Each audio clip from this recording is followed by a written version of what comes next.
La réforme de la formation professionnelle de 2014, qui, contrairement aux réformes précédentes, est quand même vraiment fondamentale et pose un paysage nouveau. Donc on va voir ça en quoi pour ensuite essayer de poser des enjeux pour les GRETA en général et le vote en particulier. Alors, la réforme de la formation professionnelle, c'est une réforme du système assez original qu'on a en France, qui s'était d'abord construit dans les années 70, pour les plus âgés d'entre nous, avec une obligation, il y avait eu un outil, c'est-à-dire qu'à l'époque, on voulait que les entreprises prennent conscience de l'obligation de former régulièrement les collaborateurs, et le premier outil et mécanisme qui avait été mis en place, c'était une obligation de financement, c'est-à-dire que toutes les entreprises devaient de toute façon consacrer une part de leur masse salariale à la formation professionnelle. Et ensuite, deux options. Soit ils utilisaient vraiment cette somme pour former sur des plans de formation leurs collaborateurs, soit de toute façon inversaient ces fonds au fisc. Alors, ça a été un vrai mécanisme incitatif, c'est sûr, mais en même temps, assez vite, il y a eu des critiques parce que, bon, alors d'une part, s'est développé du coup l'idée que la formation, de toute façon, il y avait de l'argent. Il y avait de l'argent, on pouvait faire un peu ce qu'on voulait. On a d'ailleurs fait un peu ce qu'on voulait dans les années 70. Il y a eu allègrement des stages de saut à l'élastique et autres, dont les objectifs pédagogiques n'étaient pas toujours très clairs, qui ont été financés sur des fonds de formation. Donc ça n'existe plus depuis les années 80, contrairement parfois à ce qu'on entend dire. On a l'impression toujours que ça existe, alors qu'en fait non. Ça fait bien longtemps que ça n'existe plus. Après, deuxième volant de critique, alors pour le coup plus structuré, c'est qu'il y a eu tout au long de ces années de politique publique des audits réguliers qui ont été faits. Pardon. Et qu'est-ce qu'on constatait? On constatait qu'en fait, c'était toujours les mêmes qu'on formait. C'est-à-dire qu'il y avait un budget, et là-dessus, les entreprises, quand elles avaient la main, elles avaient tendance à se dire, bon, alors, qui sont les gens stratégiques chez moi, donc je vais former en priorité ces gens-là. Ce qui fait que pendant que, je ne sais pas, des cadres à potentiel étaient formés, parce que là, on se disait, c'est eux qui font et qui portent la valeur ajoutée, à côté, on avait des ensembles de publics, bon, dont on se disait que c'était pas grave, et puis ils n'étaient pas formés pendant 15 ans, et petit à petit, ils étaient déqualifiés. Donc, là-dessus, il y a eu alors, tout un ensemble de réformes sur lesquelles je ne vais pas revenir, et puis on en arrive maintenant à la réforme de 2014, qui a été suivie par en plus la loi El Khomri, par différentes choses. Alors, la loi de 2014, elle impose vraiment des principes clés qui sont quelque part en rupture quand même avec ce qui se faisait avant. La première rupture importante, qui est exprimée sous la forme d'un droit à la qualification pour tous, donc c'est l'idée on pilote bien le fait que ça va vers chacun et non pas vers certains. Et alors le mécanisme qui a été utilisé par rapport à ça, c'est qu'on passe d'une obligation de financer à une obligation de former. Avec le fait qu'on n'a plus d'obligation, par exemple, dans la plupart des entreprises, d'isoler X% de la masse salariale pour la formation. Ce qu'on va contrôler, c'est plus ça, c'est le fait que par contre, l'entreprise suive le parcours de formation de chacun. C'est-à-dire qu'il y a une obligation à ce qu'on puisse rendre des comptes pour l'ensemble des salariés, sur est-ce qu'ils ont été formés régulièrement, est-ce qu'on les a accompagnés, est-ce qu'on a mis en place des entretiens individuels, et donc quel est le parcours de formation de chacun des collaborateurs. Donc, deuxième principe clé, c'est le fait que la personne soit vraiment au cœur du dispositif. C'est-à-dire qu'au lieu de parier sur un budget et un plan piloté par l'entreprise, c'est chaque personne qui devient acteur de sa formation. Et alors là, l'outil qui va avec, le mécanisme, c'est le compte personnel de formation. Alors, donc, compte personnel de formation, c'est un outil clé. On entend parler de CPF parfois. Alors, ça remplace peut-être quelque chose dont vous avez entendu parler qui s'appelait le DIF, le droit individuel à la formation. Ça remplace, mais ça structure et ça concède. Et l'idée de ce compte, c'est que ça va suivre chacun tout au long de sa vie, c'est-à-dire qu'il soit dans une entreprise A, B, C, ou qu'il soit au chômage, tout au long de sa vie professionnelle, le salarié a un compte personnel de formation qui est administré à la Caisse des dépôts et consignations, et donc il a un accès direct, il y a un site internet, moncompteformation.fr ou com, je ne sais plus, et sur lequel vous pouvez suivre précisément vos droits et votre parcours de formation. Et enfin, troisième principe clé de la réforme, donc qui là est clairement dans le prolongement de ce qui se faisait avant, c'est que la formation doit constituer une seconde chance, c'est-à-dire qu'au lieu d'avoir une priorité posée à des personnes à potentiel, etc., on va plutôt essayer de prioriser les gens les moins qualifiés. Donc à chaque fois, il y a tout un ensemble de mesures, à la fois dans la réforme de 2014, et puis il y en a eu d'autres dans la loi El Khomri. L'idée, c'est qu'on ait le maximum d'heures pour les gens les moins qualifiés, qui ont peut-être qui ne sont pas sortis du système de formation initiale avec une qualification. Et donc, il y a des mécanismes d'abondement des heures auxquelles ils ont droit. Donc on va y venir justement au travers du CPE. Alors, si on zoome sur ce fameux compte personnel de formation, quelques données concrètes pour voir comment ça fonctionne. Donc le principe, c'est que chaque salarié, enfin salarié et non salarié d'ailleurs, a automatiquement chaque année d'activité 24 heures de crédité sur son compte. Et il peut les cumuler jusqu'à 150 heures.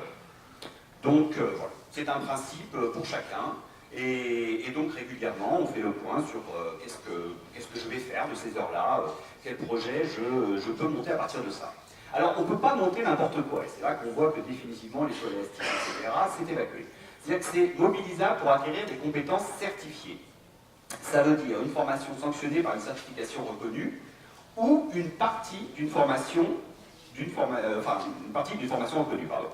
Donc un bloc de compétences, c'est-à-dire un ensemble cohérent d'une formation. Alors, les certifications reconnues, ça va être quoi? Ça va être les diplômes d'État, les diplômes professionnels ou les certificats de qualification professionnelle des branches. Donc, voilà le principe de base.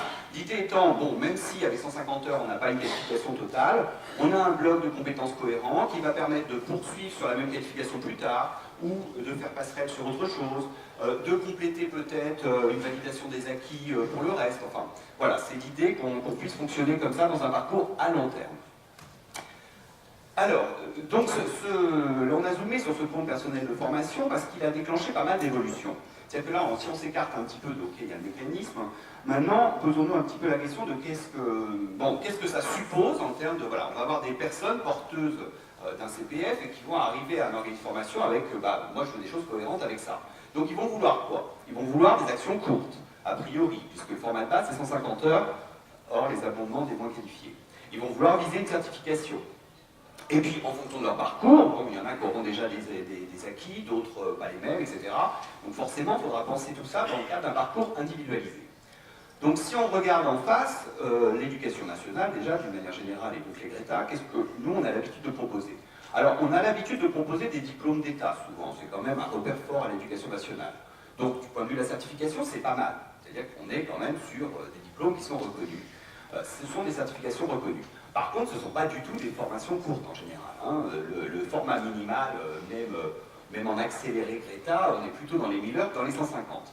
Donc on voit que ça nous pose un premier enjeu d'évolution important, qui va être de restructurer nos actions autour de blocs de compétences, justement, pour arriver aussi proche que possible d'un format 150 heures ou 200-300 heures avec des abondements, enfin voilà, aller vers ça. Alors c'est un travail qui vient de démarrer en fait, il n'y a pas si longtemps, qui est mené, alors on a cité tout à l'heure la DGESPO au ministère, les inspecteurs généraux, progressivement il va y avoir tout un ensemble de travaux pour restructurer tous nos diplômes pour aller dans ce sens-là. Donc le principe fondamental, c'est-à-dire qu'on va avoir des demandeurs qui vont arriver vers nous avec en fait une demande de parcours individualisé et modularisé. Ça c'est ce qu'on peut résumer sur la grande demande. Après, bon, maintenant, si on s'écarte des demandeurs et qu'on dit, bon, du point de vue du paysage des organismes, qu'est-ce qui va se passer? Bon, on voit que, voilà, l'idée, c'est de faire des parcours qui peuvent démarrer dans un GRETA, poursuivre à l'AFPA, revenir dans un GRETA, pourquoi pas? Je veux dire, les demandeurs, tous les 5 ans, 3 ans, 4 ans, ils vont vouloir compléter leur parcours d'une manière ou d'une autre. Donc, il y a nécessité d'avoir des offres un peu homogènes. Alors, dans la suite de la réforme, c'est pas dans la réforme en tant que telle, mais dans la suite de la réforme, on a vu... au cours de l'année 2015, de structurer l'idée de critères communs à tous pour la qualité des formations.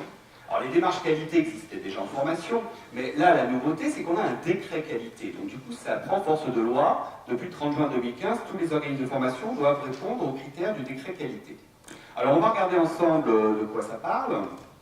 Donc les 6 critères qualité du décret, les voici. Donc c'est l'idée de décrire précisément les objectifs des formations qu'on propose et en quoi ces objectifs sont adaptés au public à former.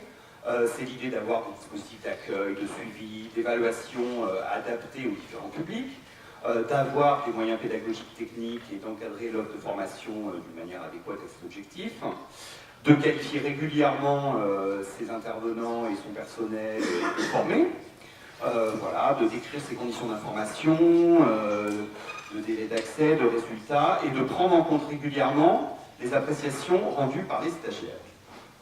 Donc en fait, quand on regarde ça, Alors pour ceux d'entre vous qui ont peut-être regardé les normes ISO formation ou les décrets qualité formation, ça ressemble beaucoup, ça ressemble énormément, on trouve à peu près les mêmes choses que dans notre démarche qualité. Donc de ce point de vue-là, on peut se dire que déjà, le Greta GPI 2D, en ayant initié une démarche qualité depuis sa création, d'ailleurs c'est celui déjà de démarche qualité antérieure, bon, n'est pas trop mal situé. Et puis on va essayer, pour se donner un petit peu de concret, on va en prendre un pas tout à fait au hasard, c'est le critère numéro 3. Donc quand on parle d'adéquation des moyens pédagogiques, techniques et d'encadrement de l'offre de formation, de quoi parle-t-on exactement et qu'est-ce qu'on va aller contrôler dans la logique du décret? Bon, sur un critère comme ça, on définit toujours des indicateurs et puis à côté des éléments de preuve obligatoires qui vont prouver que l'organisme y répond. Donc par exemple, pour l'adéquation des moyens pédagogiques, techniques et d'encadrement, on a deux indicateurs. Donc la capacité de l'organisme à décrire les moyens et supports qu'il met à disposition de ses stagiaires, et la capacité de l'organisme à décrire ses moyens d'encadrement pédagogique et technique. Et qu'est-ce qu'on va attendre en regard? Donc un auditeur ou un contrôleur public qui viendrait auprès d'un organisme, il va regarder si quel support concret en présentiel, donc en formation face à face, on met à disposition des stagiaires, ou quel dispositif technique on met en place pour suivre les stagiaires en formation ouverte ou à distance. Et puis il va également regarder si l'équipe pédagogique est cohérente, si elle est bien décrite, si on peut décrire les compétences dont elle dispose et en quoi elle est légitime pour mettre en place une formation. Et puis il va regarder si on décrit précisément ses modalités d'intervention. Et là j'ai mis entre parenthèses du coup confrère tableau de bord pédagogique parce que c'est un outil qui parfois est questionné et donc il était déjà nécessaire du point de vue de notre démarche qualité volontaire.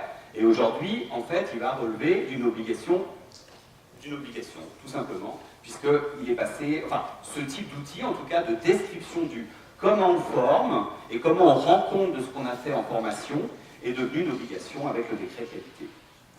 Donc voilà pour ce rapide tour d'horizon. Simplement, bon, peut-être pour retenir les idées clés en conclusion, c'est-à-dire qu'on va aller vers des formations qu'on va vouloir plus courtes, plus efficaces, et on va devoir les décrire de manière précise pour qu'elles soient comparables et que les demandeurs de formation puissent se situer et rapidement identifier qui me propose quoi sur ce marché un peu compliqué de la formation professionnelle.